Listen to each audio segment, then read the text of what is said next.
बिस्मिल्लाहिर्रहमानिर्रहीम, अस्सलाम वालेकुम। आप देख रहे हैं program news night with Anika Nisar. Program शुरू होने से चंद ही लम्हे पहले फवाद चौधरी ने आकर वो ऐलान कर दिया जिसका सबको इंतजार था, बिलखुसूस उन लोगों को जो कि पाकिस्तान तहरीक इंसाफ के इस डिसीजन को क्वेश्चन कर रहे थे कि क्या असेंबलियां तहलील की जाएंगी या फिर टाल मटोल से काम लिया जाएगा। इससे पहले इमरान खान साहब रावलपिंडी के अंदर ये अनाउंस कर चुके थे कि हम असेंबलियां तहलील करने की तारीख देंगे। उसके बाद पाकिस्तान डेमोक्रेटिक मूवमेंट और तमाम के तमाम इत्तेहादियों को यह मौका मिल गया कि वो कोई ना कोई तरीका निकालें कि असेंबलियों की तहलील को रोका जा सके। असेंबलियों की तहलील ना करना इसलिए भी कारआमद था कि अगर पंजाब और केपी के अपनी जगह पर इंटैक्ट रहते हैं तो विफाक को एक सपोर्ट मिली रहेगी, एक प्रेशर डेवलप नहीं होगा जो कि जल्दी इंतखाबात करने के हवाले से होगा। इंटरेस्टिंग बात यह है कि कल एतमाद का वोट लेने के बाद परवेज इलाही साहब के हवाले से जो उन्होंने एतमाद का वोट लेना था, जो गवर्नर साहब ने कहा था, जिसके बारे में अदालत के अंदर भी बातचीत हो रही थी, अदालत के अंदर केस चल रहा था, आज सुबह भी उसके हवाले से एक फैसला आया कि अब तो मामला सॉल्व हो गया है, अब इस मामले को असेंबली को जिस भी तरीके से लेकर चले। तमाम लोग यही डाउट कर रहे थे कि वो वाला फैसला जो अब तक पूरा नहीं हो सका वो असेंबलियां तहलील क्यों होंगी। फिर परवेज इलाही साहब की कल एक तकरीर सामने आई। उस तकरीर के अंदर उन्होंने बड़े वाज़ेह तौर पर कहा कि हम लोग काम इतना करेंगे पंजाब के अंदर कि हम पाकिस्तान मुस्लिम लीग नून को सिर्फ रायविंड के कोने की एक जमात बनाकर रखें। कयास आराइयां होने लगी कि क्या परवेज इलाही साहब वाकई में काम करने के मूड में, यानी डिसोल्यूशन को तवील जो है वो करने के या तूल देने के मूड में है, या फिर वाकई में डिसॉल्व करेंगे या नहीं करेंगे। कल रात को एतमाद का वोट लेते हुए तीन ऐसी चीजें हमारे सामने आई जो कि बड़ी इंपॉर्टेंट थी। एक, वो लोग जो समझते थे कि इमरान खान साहब सियासतदान नहीं है, वो क्रिकेटर हैं, उनको सियासत के दाव पेच नहीं आते, उन लोगों के लिए बात बड़ी वाज़ेह हो गई कि इमरान खान सियासत में ढल चुके हैं या सियासत इमरान खान में ढल चुकी है। अब वो सियासत के तमाम दाव पेच समझ चुके हैं और उलझनों को सुलझाना कैसे है वो भी समझ चुके हैं। दूसरा, पाकिस्तान मुस्लिम लीग नून बहुत ओवर कॉन्फिडेंस का मुजाहिरा कर गई। ये मुजाहिरा कर गई कि जो तमाम खबरें उनको पंजाब के उनके सेगमेंट से मिल रही थी उन सबको सच मान लिया गया। और ये बड़े बावसूख तरीके से मैं कह सकती हूं कि पीएमएलएन के पंजाब की टीम वफाक की टीम को और वफाक की टीम लंदन को ये बताती रही कि हमारे पास नंबर गेम पूरी है और नंबर गेम पाकिस्तान तहरीक इंसाफ किसी भी तरीके से पूरी नहीं कर पाएगी। इसी सिलसिले में बहुत सारे बयानात आए जो अभी मैं थोड़ी देर में चलाऊंगी भी, लेकिन उससे पहले मैं नंबर गेम पर आना चाहूंगी कि नंबर गेम में कल रात को हुआ क्या। अब असेंबलियों की तहलील की जब बात हुई है तो ये याद रखिए कि जो समरी चीफ मिनिस्टर साहब ने भिजवाई है गवर्नर साहब को असेंबली के डिसॉल्व करने की, इस समरी के ऊपर अगर 2 दिन तक गवर्नर का दस्तखत ना आया तो असेंबलियां खुद डिसॉल्व हो जाएंगी। अब जरा नंबर गेम की तरफ आते हैं। 186 अरकान असेंबली हैं जिन्होंने परवेज इलाही साहब को वोट दिया। इनके अंदर से 180 में से 5 वो अरकान जो कि मुनहरिफ हो गए उनको निकाल दीजिए। पाकिस्तान तहरीक इंसाफ के 175 अरकान बचे, पीएमएल काफ के 10 अरकान और एक इंडिपेंडेंट रुकन जिसने गेम चेंज कर दी, 185 से 186 पे ले आए, वो तमाम मिलाकर 175 प्लस 10 185 प्लस 1 186 हो गए। 5 ऐसे मुनहरफीन थे पाकिस्तान तहरीक इंसाफ के जिनमें से खुर्रम लगारी, मोमिना वहीद, फैसल फारूक चीमा, दोस्त मजारी जो कि डिप्टी स्पीकर भी थे, चौधरी मसूद, ये पांचों के पांचों हैं जिनके खिलाफ कार्रवाई के हवाले से नाअहली का रेफरेंस इलेक्शन कमीशन के अंदर पाकिस्तान तहरीक इंसाफ ने भेजना, तो वो आपके सामने ही आ गया। सुबह से ये खबर चल रही है। अब इंटरेस्टिंग बात यह है कि परवेज इलाही साहब ने असेंबलियां तहलील करने की समरी पे दस्तखत कर दिया, वो गवर्नर साहब को भिजवाई जा चुकी। गवर्नर साहब ने 48 घंटे के अंदर अंदर इन तमाम असेंबलियों को तहलील करना है। सुबह जब हुई, क्योंकि ये तमाम मामला तकरीबन रात के 1:30 बजे जाकर परवेज इलाही साहब ने वोट ऑफ कॉन्फिडेंस लिया। इससे मुझे वो बात याद आई कि 9 और 10 की अप्रैल की रात को जो हुआ था। हमारे साथ जो मेहमानान आज की गुफ्तगू में है मैं उनका तारुफ करवाती हूँ। मेरे साथ राना एहसान अफजल साहब मौजूद हैं, लीडर हैं पीएमएलएन के, कोऑर्डिनेटर टू प्राइम मिनिस्टर। बहुत शुक्रिया राना साहब आपने ज्वाइन किया। जमशेद इकबाल चीमा साहब मौजूद हैं, पीटीआई के रहनुमा। बहुत शुक्रिया चीमा साहब आपने भी हमें ज्वाइन किया। अहमद बिलाल महबूब साहब हैं, पिलडाट की सरवर है। बहुत शुक्रिया अहमद बिलाल महबूब साहब, आपने भी हमें ज्वाइन किया। कराची का एक सेगमेंट करेंगे हम, लेकिन आखिर में करेंगे। हाफिज नईम और रहमान साहब हमें ज्वाइन करेंगे, अमीर जमात इस्लामी कराची। लेकिन राना साहब, सबसे पहले मैं आपकी तरफ आऊंगी। रात से लेकर अब तक मुसलसल आप लोगों की हार पे हार हुई चली जा रही है। क्या आप लोग वो एरिया जो कि किसी जमाने में आप लोगों का गढ़ था, तख्ते लाहौर के नाम से जाना जाता था, आप लोगों को पंजाब की सबसे इंपॉर्टेंट पार्टी समझा जाता था, रात को अभी तमाम मामला देखने के बाद क्या आप लोग अपना ग्राउंड लूज तो नहीं करते जा रहे, राना एहसान अफजल साहब? बिस्मिल्लाहिर्रहमानिर्रहीम। देखें, इस चीज को हम साइड पे रख देते हैं कि रात को 1 बजे इनको वोट ऑफ कॉन्फिडेंस लेना पड़ा और इन्होंने ना जो है वो सर्कुलर निकाला वोट ऑफ कॉन्फिडेंस का और ना इन्होंने पोलिंग एजेंट हमारे लिए, क्योंकि अब गवर्नर साहब ने जो है वो नोटिफिकेशन वापस ले लिया है। तो ये एक ऐसी कहानी है जो अब किसी हद तक आप कह सकते हैं वोट ऑफ कॉन्फिडेंस वाली खत्म हो गई। तो बिल्कुल हम लोग ओवर कॉन्फिडेंस थे और हमारी पार्टी का ख्याल था कि हम ये लोग जो हैं वो वोट ऑफ कॉन्फिडेंस नहीं लेंगे, और उसकी बुनियाद ये थी कि हमारे साथ जो लोग राब्ते में थे उन्होंने हमें यही तासुर दिया कि वो असेंबलियां डिसॉल्व नहीं होने देंगे और वो इस अमल के साथ नहीं है। अब देखें, अब जो मामलात हैं, बॉल जो है वो पीटीआई के कोर्ट में है, वो पीएमएलक्यू के कोर्ट में है। हमें जो तासर मिल रहा है वो यही है कि वो असेंबलियां डिसॉल्व नहीं करना चाहते और यही कमिटमेंट जो है शायद लेके उन्होंने वोट ऑफ कॉन्फिडेंस मुकम्मल किया है। देखिए, हमारा कोई ये इरादा नहीं था कि हम पंजाब हुकूमत पे हावी हो जाते और इसको टेक ओवर कर लेते। ना इस एजेंडे से जो है ये सारी कार्रवाई वोट ऑफ कॉन्फिडेंस, जो no confidence deputy speaker speaker के खिलाफ जमा कराए गए। मकसद ये था कि इलेक्शंस जो हैं वो अभी ना हो पंजाब के अंदर और केपी के अंदर, क्योंकि हमारा ख्याल है कि ये एक पॉलिटिकली इनस्टेबल मूव होगा और मईशत आपकी ये इस वक्त इस तरह की चीजें हमें नहीं चाहिए। ठीक है। तो अब अगर ये हमारा जो है वो हदफ अभी भी पूरा हो जाता है कि असेंबलीज नहीं डिसॉल्व होती तो ठीक है, और अगर पीटीआई ये समझती है कि उन्होंने असेंबलियां डिसॉल्व करनी है तो ये एक आईनी रास्ता था इसको जो है वो चेकमेट करने का, वो हम नहीं कर पाए, हमें शिकस्त हो गई। तो अब जो है वो हम भी इलेक्शन में चले जाएंगे पंजाब केपी के कोई ऐसी बात नहीं है। तो देखें, सियासत में अप एंड डाउन होता है, ये डेफिनेटली इंट्रोस्पेक्शन का टाइम है पीडीएम पीएमएलएन के लिए, क्योंकि हमारा ये ख्याल था कि ये वोट ऑफ कॉन्फिडेंस नहीं लेंगे। ठीक है। उसमें कामयाब। अच्छा, उसमें कामयाब नहीं होंगे, ख्याल तो आपका रात तक यही था। वो राना साहब और अता तारड़ साहब भी यही कहते रहे, उन्होंने तो अपना नाम तब्दील करने की भी बात कर दी। चीमा साहब के चेहरे पे आज जरा अलग सी मुस्कुराहट है। चीमा साहब, ये चाल छुपा के रखी हुई थी आप लोगों ने इनसे, और कितनी चालें छुपाई हुई हैं? देखें, डेफिनेटली चालें छुपानी पड़ती हैं और हमारा डिसीजन था वोट ऑफ कॉन्फिडेंस लेने का। परसों डिसीजन हुआ और कल हमने ले ली, और कल का डिसीजन था, लिहाजा आप कह लें कि हमें कॉन्फिडेंस था कि हम वोट ऑफ कॉन्फिडेंस बड़ा सेटबैक होता, खुदा न खास्ता बहुत ही बड़ा सेटबैक होता तो हम 1 या 2 वोट से हारते, लेकिन फिर भी अक्सरियत हमारी थी। वो हमें आप कह लें कि हुकूमत के जाने का कोई इम्कान हमारे यहाँ ये कहीं भी कंसीडर्ड या इसका डाउट इस तरह की कोई चीज नहीं थी। उस वक्त भी हम बड़े कॉन्फिडेंट थे कि हम विन विन, बिल्कुल उसमें कोई इशू नहीं था। दूसरी बात जो है कि देखें, ये आप कह लें अच्छाई की वजह से नहीं है कि सिर्फ इलेक्शन रोकने की वजह से।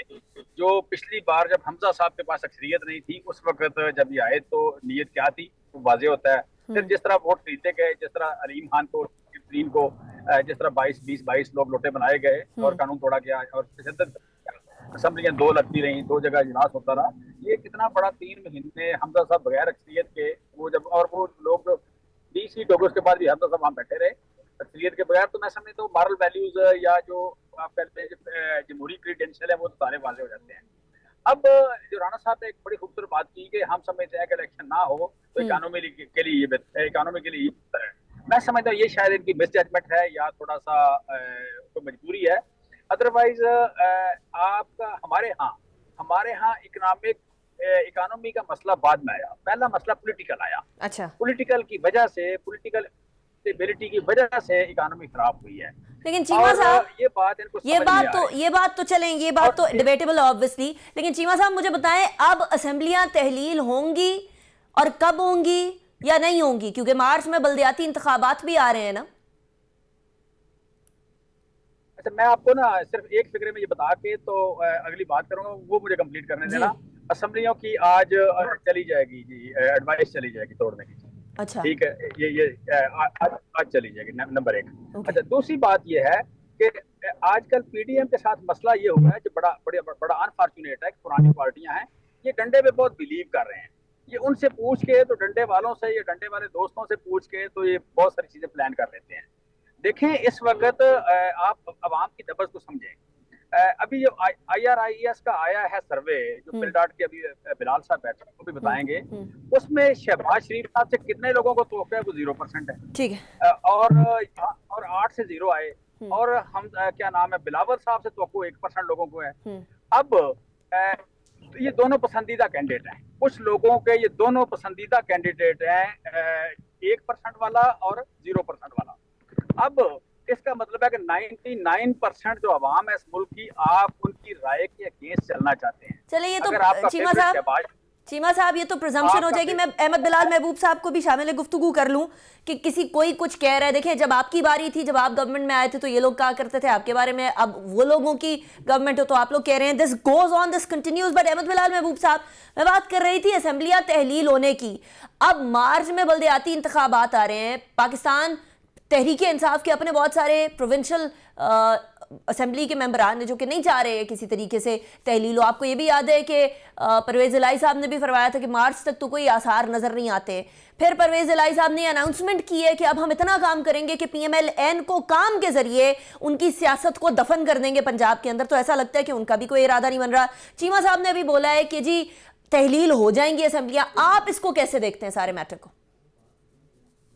मुझे यूं लगता है कि चौधरी परवेज इलाही साहब एक बार फिर एक रिन्यूड एफर्ट करेंगे कि वो इमरान खान साहब को कन्विंस कर सकें कि असेंबली को डिसॉल्व करना उनकी पार्टी के लिए, PTI के लिए और फ्यूचर में उनके इलेक्शन प्रॉस्पेक्ट्स के लिए अच्छी चीज़ नहीं होगी।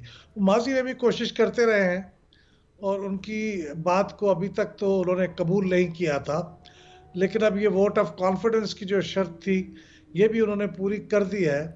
तो अब फिर एक बार फिर वो जा सकते हैं इमरान खान साहब के पास और शायद को बात कर भी ली हो उनको कन्विंस करने के लिए। लेकिन अगर वो कन्विंस करने में कामयाब नहीं होते तो मेरे ख्याल में परवेज इलाही साहब के पास फिर कोई चॉइस नहीं होगी। वो अपनी तमाम तर इस बिलीफ के बावजूद कि इससे बहुत नुकसान होगा पार्टी को और फ्यूचर इलेक्शन प्रॉस्पेक्ट्स को, उनको ये डिसॉल्व करनी पड़ेगी। लेकिन मेरा ख्याल वो एक और कोशिश करेंगे या कर रहे होंगे। ठीक है, लेकिन वो तो कोशिश करेंगे अहमद बिलाल महबूब साहब। सिर्फ उनका डिफरेंस ऑफ ओपिनियन खान साहब के साथ इस मैटर के ऊपर इंपॉर्टेंट नहीं है ना। यहाँ तो अपने पंजाब असेंबली के मेंबरान खान साहब को कह रहे हैं कि अभी असेंबलियां तहलील ना करें। यकीनन मेरे ख्याल में कोई सेंस नहीं बनती। मुझे तो ऐसे लगता है कि जिसका 1 साल या 10 महीने अभी मैंडेट के बाकी हों और वो आखिरी 10 महीने बाकी हों जिसमें चीज़ों को फिनिशिंग टच देना होता है आइंदा आने वाले इंतखाबात के लिए। आपने कुछ काम किए हैं, कुछ रह गए हैं, कुछ काम आपके नामुकम्मल हैं, उन्हें आप एक फिनिशिंग टच देते हैं ताकि इंतखाबात में जाने से पहले आप लोगों के लिए ज़्यादा काबिल कबूल हो सकें। तो मुझे कोई सेंस नहीं बनती कि इस मौके पे असेंबली को डिसॉल्व करने से वो इंडिविजुअल मेंबर्स को क्या फ़ायदा हो रहा होगा। सही, इमरान खान साहब के सामने एक बिगर पिक्चर होगी, उनको डर होगा कि अगले 10 महीने में उनकी जो पॉपुलैरिटी है इस वक्त वो कम हो सकती है कुछ वजूहात की बिना पे, तो वो इससे फ़ायदा उठाना चाहते हैं। सही। लेकिन इंडिविजुअल मेंबर्स में बहुत बड़ी तादाद ऐसी होगी जो इस आर्ग्यूमेंट को बाय नहीं करती। ठीक। और वो भी नहीं पसंद करेंगे ऐसा करना, और वो भी परवेज इलाही साहब के साथ उनको अपने चेयरमैन को कन्विंस करने में वो भी अपनी कोशिश करेंगे और शायद ये सब मिलके एक आखिरी कोशिश करें, लेकिन किस हद तक कामयाब होंगे मुझे पता नहीं। वो आपको पता नहीं है, वो हमें भी नहीं पता, क्योंकि खान साहब ने अपने सारे पत्ते जो है सीने से लगाए हुए हैं, किसी को दिखा नहीं रहे हैं। ये बात तो किसी को भी नहीं पता थी। इवन राणा साहब ने कहा कि हम लोगों को हमारी पंजाब की टीम जो है बता रही थी ऑल इज वेल रात तक, और रात के बाद पासा पलटा है। खान साहब एक बार फिर पासा पलटने को तैयार हैं या नहीं, ब्रेक के बाद बात करेंगे।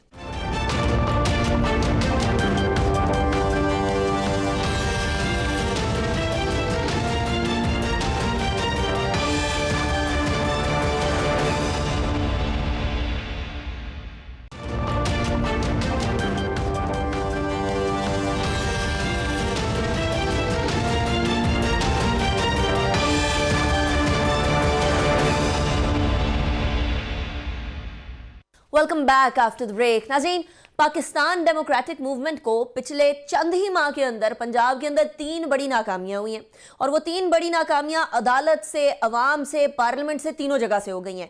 पहली नाकामी हमजा शहबाज शरीफ साहब और उनकी काबीना को हटाया गया सुप्रीम कोर्ट की तरफ से, वो पहली नाकामी थी। दूसरी बड़ी नाकामी जो थी वो पंजाब के अंदर ज़िमनी इंतखाबात में 20 में से 15 सीटों के ऊपर पाकिस्तान तहरीक इंसाफ कामयाब हो गई और पाकिस्तान डेमोक्रेटिक मूवमेंट को शिकस्त का सामना करना पड़ा। तीसरी बड़ी नाकामी ये आपके सामने आ गई है कि परवेज़ इलाही साहब को एतमाद का वोट लेना था, पीडीएम समझी कि वोट लिया ही नहीं जाएगा और वो वोट ले लिया गया। अब राणा साहब, इन 3 बड़ी नाकामियों के बाद सवाल ये पैदा होता है कि क्या वो जगह जो आप लोगों का गढ़ था, पंजाब, बिलखुसूस सेंट्रल और नॉर्थ पंजाब, वहां से आप लोग ग्राउंड लूज तो नहीं करते जा रहे राणा साहब?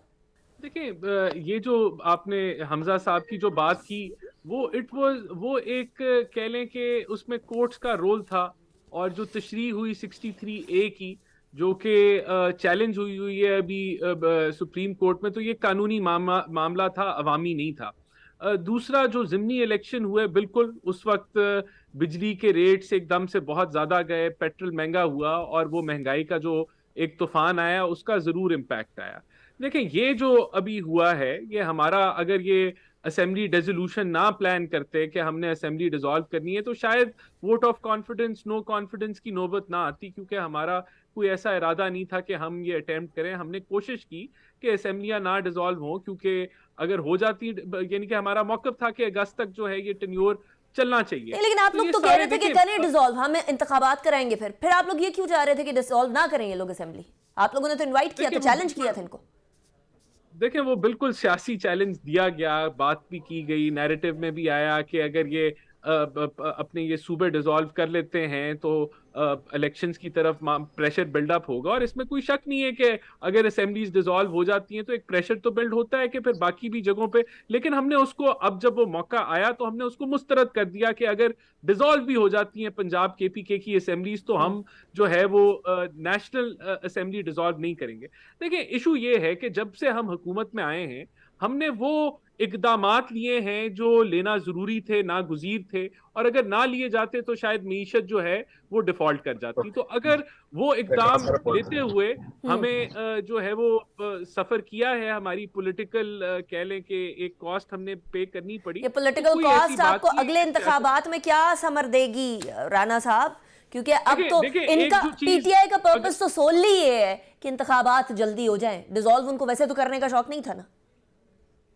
देखें, जल्दी तो इंतखाबात नहीं होने लगे और ना हमें लगता है कि परवेज इलाही असेंबली डिसॉल्व करने जा रहे हैं। बिल्कुल जो टेक अवे है, जो मैं समझता हूं हमें अगर कुछ इससे हासिल करना है, तो वो ये है कि हमें अपना नैरेटिव स्ट्रेंथन करना है, क्योंकि ये जो गंद और जो मुश्किलात, जो माशी बहरान है, वो हमारा बनाया हुआ नहीं है। हम सिर्फ इसको साफ कर रहे हैं। आपको पता है ना राणा साहब, करके आपको पता है ये सारा मलबा आप पे आ रहा है। आपको पता है अभी गरीब आवाम कह रही है कि आटा हम लोगों को बेहद महंगा मिल रहा है और जो पैसे देकर खड़े हैं उनको भी आटा नहीं मिल रहा। उसका सारा मलबा शहबाज शरीफ साहब पे डाला जा रहा है। देखिए, आपका बड़ा ये अच्छा पॉइंट है, जबकि आटे से हमारा लेना देना कोई नहीं है और आटे के ज़खायर भी पाकिस्तान में मौजूद हैं। ये एब्सोल्यूट मिसमैनेजमेंट है पंजाब हुकूमत की, जिसकी वजह से ये आटे का बहरान है। तो यही बयानियों को हमें स्ट्रेंथन करने की ज़रूरत है, हकायक को आगे ले जाने की ज़रूरत है, और हमें अपनी इंट्रोस्पेक्शन की भी ज़रूरत है पार्टी को कि हम किधर खड़े हैं और हम किधर जा रहे हैं। तो डेफिनेटली देखें, एक लर्निंग प्रोसेस है और सियासत है, हार जीत होती है। इधर इन्होंने, अगर हमारा ओवर कॉन्फिडेंस था कि ये नहीं ले सकेंगे वोट ऑफ कॉन्फिडेंस, तो हम इंट्रोस्पेक्शन करेंगे और हम इससे लर्न करके अच्छे तगड़े तरीके से आगे इलेक्शन की तरफ बढ़ेंगे। कोई ऐसी बात नहीं है, this is a small loss, इसको हम कवर करेंगे इंशाल्लाह। जी चीमा साहब, जंग के अंदर एक बैटल थी, पूरी वॉर में से एक बैटल, जो कि बकौल राणा साहब वो हारे हैं। अभी पूरी की पूरी वॉर बाकी है।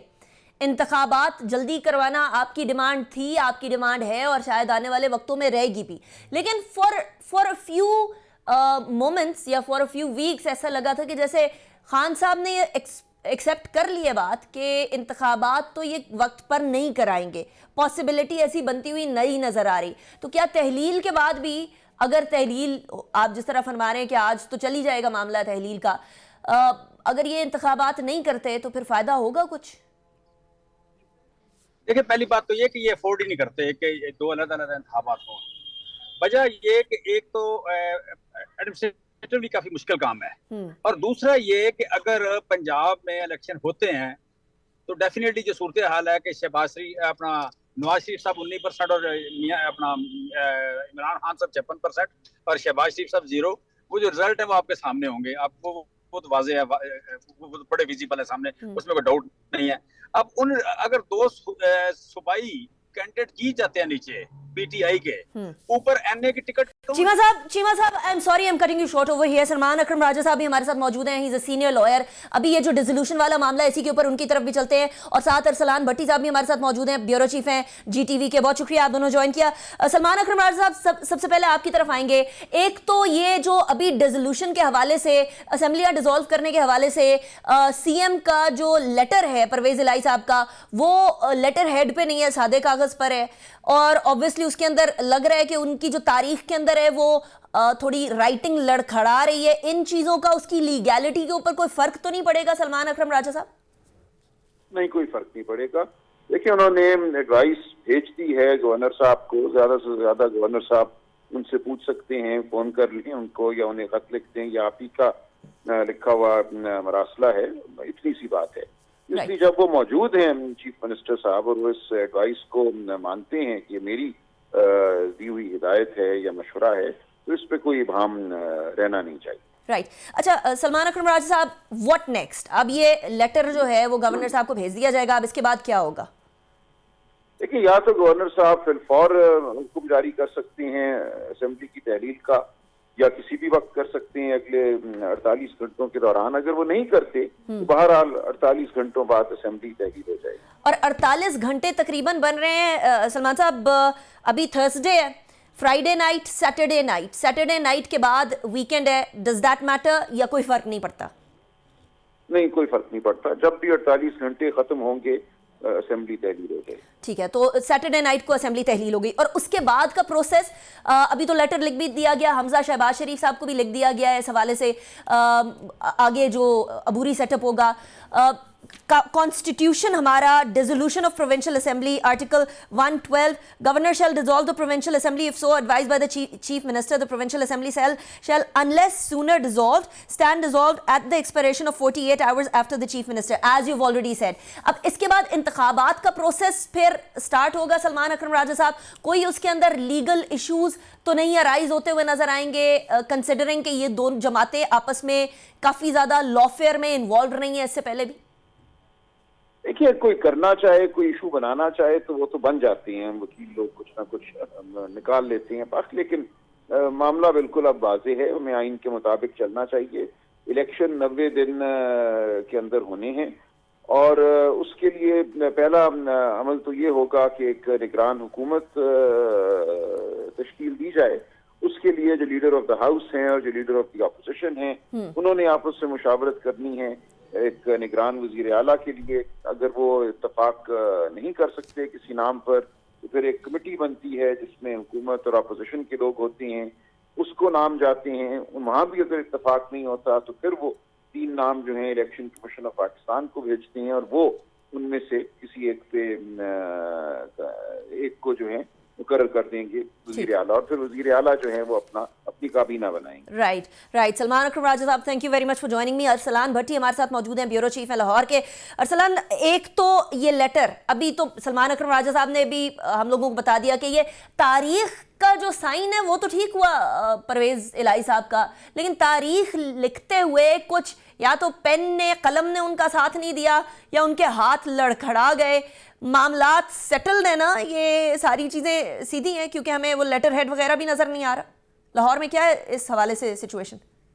हमने ब्रेक किया था, मीडिया सब ने चलाया था ये लेटर के जी, परवेज इलाही साहब ने एक लेटर साइन करके जो एडवाइस है गवर्नर साहब के हवाले से वो उन्होंने दी है, इमरान खान के हवाले कर दी थी। क्योंकि अगर आप इस लेटर को गौर से देखें तो इसको, उसके अंदर जो सिलवटें हैं वो सारी कहानी बयान कर रही हैं कि वो क्या है। और जो आपने कलम की बात की है, वो डेफिनेटली कलम तो मेरा नहीं ख्याल है कि जब इतना बड़ा लेटर साइन आपने करना होता है तो कलम जो है वो डबल राइटिंग होगी या ओवर राइटिंग हो या काट के लिखा जाए, और लेटर हेड डेफिनेटली होना चाहिए था।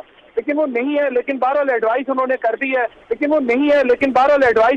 दी है, मान है पंजाब हुकूमत की, उन्होंने हमें जो है ये फराहम किया था कि जी ये लेटर जो है ये उन्होंने हमें उसको व्हाट्सएप किया, फिर हमने ये सारे मीडिया को चलाया और हमने भी चलाया। अब मामला ये है कि क्या गवर्नर इस पे एक्ट करेंगे नहीं करेंगे, हुकूमत के पास ऑप्शन क्या है, नून लीग के पास ऑप्शन क्या है, उस हवाले से जो है वो गुफ्तगू अब शुरू हो चुकी है। क्योंकि नून लीग की तरफ से अभी तक कोई बयान है सच नहीं आया कि जी वो एडवाइस करेंगे कानून उसके ऊपर, क्या वो उसके अंदर अदालत में जाने का वो इरादा रखते हैं। तो सवाए इसके कि इनके पास एक ऑप्शन अनीका जरूर है कि इसके ऊपर वो इकोनॉमिक इमरजेंसी जो है वो शूल है या आखिरी पता है वो शायद तो गड़बड़ हो जाएगी, बहुत गड़बड़ हो जाएगी अगर इस तरह से इकोनॉमिक इमरजेंसी लग जाती है। लेकिन अरसलान, मुझे ऐसा लग रहा है कि जैसे आप जमान पार्क के बाहर खड़े हैं, क्या मैं दुरुस्त हूँ? जी बिल्कुल, मैं जमान पार्क के बाहर, वहाँ क्या एक्टिविटी चल रही है? जी अब से कुछ देर पहले यहाँ पर जो है तमाम जो सीनियर रहनुमा थे, जिसमें शाह महमूद कुरैशी थे, फवाद चौधरी थे, एजाज चौधरी थे और दीगर जो मुसर्रत चीमा साहिबा यहाँ पर मौजूद थी, जमशेद चीमा थे यहाँ पर मौजूद, तमाम सीनियर लीडरशिप यहाँ पर मौजूद थी जिन्होंने यहाँ पर बात की। मियाँ असलम इकबाल जो सीनियर वजीर है पंजाब के, मियाँ महमूद रशीद, राजा बिशारत जो वजीर कानून है पंजाब के, वो तमाम की तमाम कैबिनेट यहाँ पर मौजूद थी। उन्होंने मशवरा किया, पहले एक उनकी मीटिंग हुई, उसके बाद उन्होंने जो है वो वज़ीर आला पंजाब जो है चौधरी परवेज इलाही उनको बुलाया और उनसे इस एडवाइस पर दस्तखत किए उनके बकौल।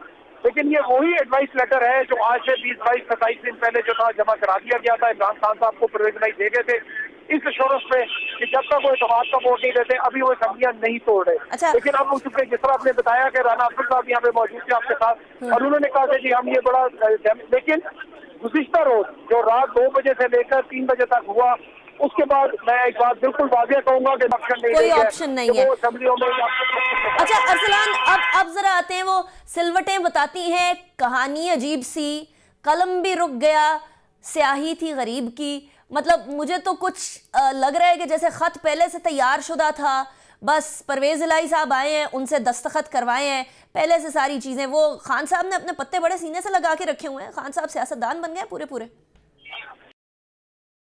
नहीं, डेफिनेटली बात यह जी कि ये कोई पता नहीं है कि सिर्फ तारीख आज डाली गई है, लेटर ये पहले का ही था, लेटर कोई आज नहीं तैयार हुआ। मैंने आपको जिस तरह पहले भी बताया कि ये 20-22-26-27 दिन पहले का खत है जो तब एक दफा ये हमने यहाँ पे ही बैठ तब भी यही खड़ा था, तो एक दफा उसमें भी ये बात आई सामने हमारे कि ये वज़ीर आला पंजाब परवेज इलाही ने एक एडवाइस जो है वो असेंबली तहलील होने की, तब भी फवाद चौधरी ने ये खबर दी थी हमें कि जी उन्होंने एडवाइस साइन कर चेयरमैन तहरीक इंसाफ के हवाले कर दिया। ये वही एडवाइस है, सिर्फ इस पर तारीख की जगह छोड़ दी गई थी जो तारीख आज उन्होंने डाली है। ज़ाहिर है कलम थोड़ा सा रुका होगा चौधरी परवेज इलाही, चूंकि वजारत आला छोड़ना कोई आसान काम तो नहीं है, बड़ा मुश्किल काम होता है वजारत आला छोड़ना। सूबे का चीफ एग्जीक्यूटिव हो, एक तरफ वो झंडे वाली गाड़ी जाती है, पीछे सारी ट्रैफिक रुक जाती है और उसके बाद यकदम जुम्पशक्का कलम आप सब कुछ अपना जो है वो खुद अपने खिलाफ ये लिखे तो बड़ा अजीब सा लगता है। लेकिन बहरहाल ये कर दिया उन्होंने, तारीफ कर लिया। लेकिन अब मामला ये है कि अब नून लीग के पास और जो कल रात वो बड़के मार रहे थे वो मुझे अच्छा। गए हैं कोई पता नहीं। अच्छा सही, लेकिन लाहौर तो, तख्ते लाहौर तो जाना ही नून लीग के हवाले से जाता था। अब तो पॉपुलैरिटी भी वो IRIS का भी एक पोल आया, उसके हवाले से भी खान साहब की बढ़ गई है। खान साहब ने दावपेच भी बड़े सियासत के बखूबी सीख लिए हैं। मुझे ये बताइएगा कि वो कल की सूरत हाल के कंपैरिजन में अब की सूरत हाल ओवरऑल आपको ऐसा लगता है कि असेंबलियां डिसॉल्व होने के बाद इंतखाबात की तरफ जो मामला जा रहा है, इससे कोई कहीं किसी तरीके से अभी भी PTI के बीच में या PMLQ में कहीं कोई ये भाम पाया जा रहा है? क्योंकि खान साहब को हमेशा ताने तो यही मिलते हैं ना, यू टर्न लेने के। नहीं देखिए, बात यह है कि आपने तख्ते लाहौर की बात की है कि ये लाहौर पहचाना जाता है मुस्लिम लीग नवाज से। मैं आपसे इससे सरियन सीधा इख्तलाफ करूंगा। अच्छा। क्योंकि बिल्कुल मादी करीब में यहाँ पर लाहौर में 5 इलेक्शन हुए जिसमें से 4 सीटें जो है वो सीधी पाकिस्तान मुस्लिम लीग नून हारी, और लेकिन उसके बाद प्ली ये ली गई कि जी नहीं वो तो हमारी थी नहीं, वो तो इस तरह था उस तरह था, यानी एक बहाना दूसरा बना, लेकिन उसमें से एक सीट जो है वो जीती पाकिस्तान मुस्लिम लीग नवाज। अब आप जो है ना वो तीर बरसा रहे हैं इस टाइम पर PDM पे, क्योंकि आप कह रहे हैं कि तख्ते लाहौर नहीं है बिल्कुल भी, हालांकि वो नहीं मानते इस बात को। लेकिन मुझे ब्रेक की तरफ जाने दें, वेरी क्विकली हम कराची का भी इशू थोड़ी सी देर में डिस्कस कर लेंगे आफ्टर ब्रेक।